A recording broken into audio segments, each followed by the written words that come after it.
I think what makes a really good relationship is if you argue and then 2 minutes later you go, do you want a cup of tea, mate? Do you want to go to the pub?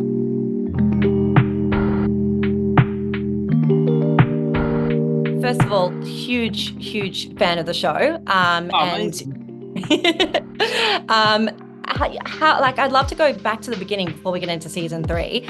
How did you end up working for Diddley Squat in the first place? So I was working on the farm prior to Jeremy taking it on, and for another person called Howard. I was basically the contractor there with him, and it was his kit. I was driving it for him. I got used to the fields and so on. I spent pretty much every day there. And unfortunately, on the third year, Howard had to retire because the farm that he was living on and running was only a tenant farm. So therefore, the landlord wanted to settle up and he couldn't afford to buy it.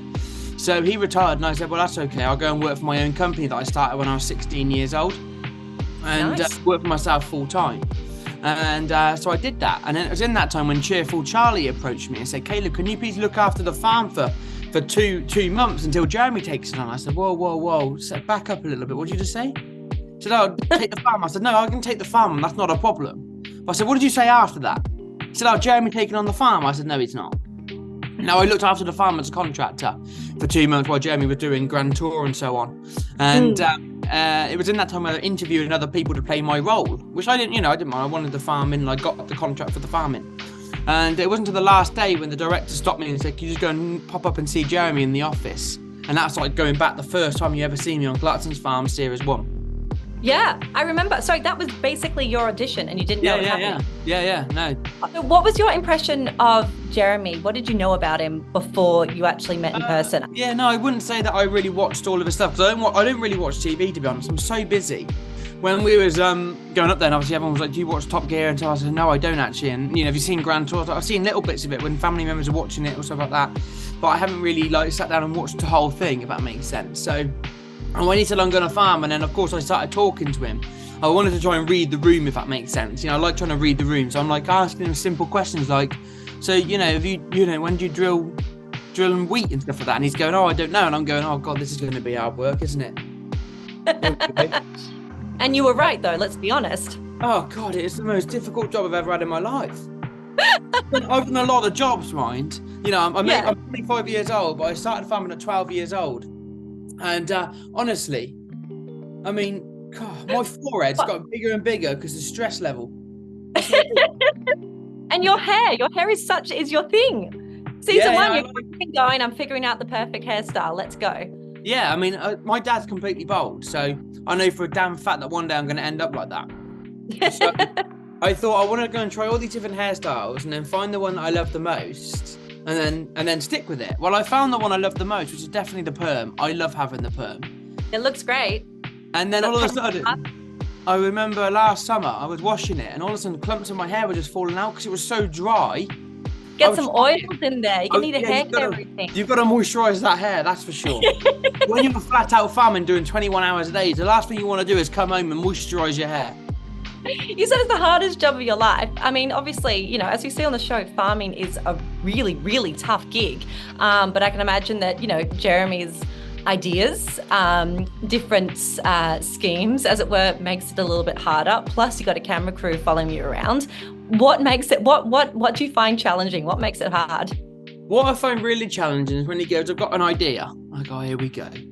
He goes, for example, I'm going to farm the unfarmed. I said, "No, well, I wouldn't do that because, you might have this problem or that problem." He goes, "No, I'm going to farm the unfarmed." I'm going, right, I've hit him with the soft blow there.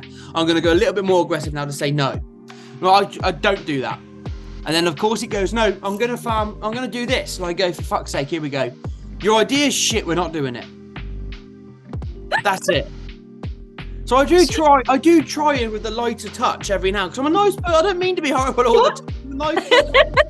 So I do try with a lighter touch going, "No, I don't think we should do that, mate, because, it might lose a little bit of money or this might not work." Why didn't that bit grow?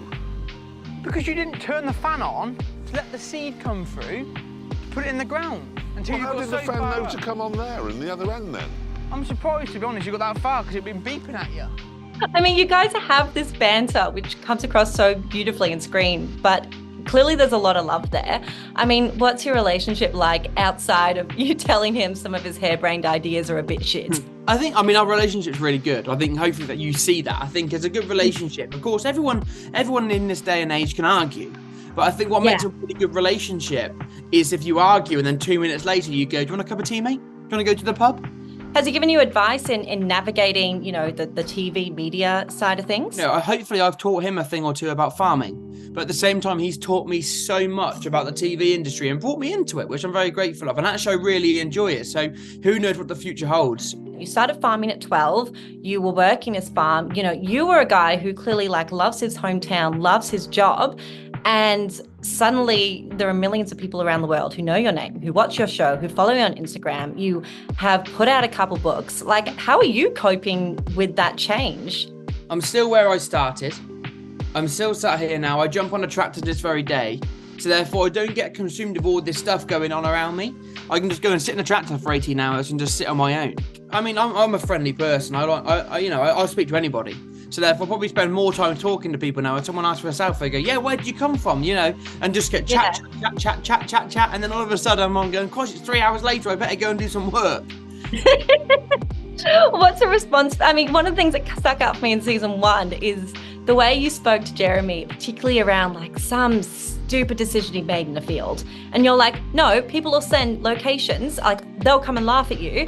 And it made me think that there was this like real farming community and you guys are all mates and you all support each other. Oh yeah, there is. Yeah. What's the farming community's response to both you and the show been like? In terms of press, I don't care what, you know, any big tabloids said about me. What I care about is what the farming tabloids say about me in terms of what's going on and what's been said and what farmers are saying. They're my audience. They're the people I want to impress in a way and really help out. So as a whole, it's been amazing. They've been so respectful. And I think it's done really great wonders for me as a person because I'm 25 years old. Now, the average age of a farmer in England is 50. I think it's 59 if you Google it, but I think it was actually 62. Wow. And, you know, as a young person coming in, I think sometimes they can go, no, I'm not going to listen to you because you're only young. But I think I've proven to them, actually, I know what I'm talking about. And this is my livelihood. And this is what I'm going, this is my passion. And this is what, you know, I don't drink coffee because farming's my like caffeine. Like, I go out farming, I don't need to drink coffee. If I drink any more coffee, I think my head would literally go bang. Like... Look, it's been really lovely to chat to you. Really lovely to meet you. Congrats on season 3. Congrats on being promoted to farm manager. Although you were Thank you. I think I was farm manager before that promotion, but you know what? It's a touchy subject. We'll move on quickly. Move on. As long as the pay got bumped up, you're fine.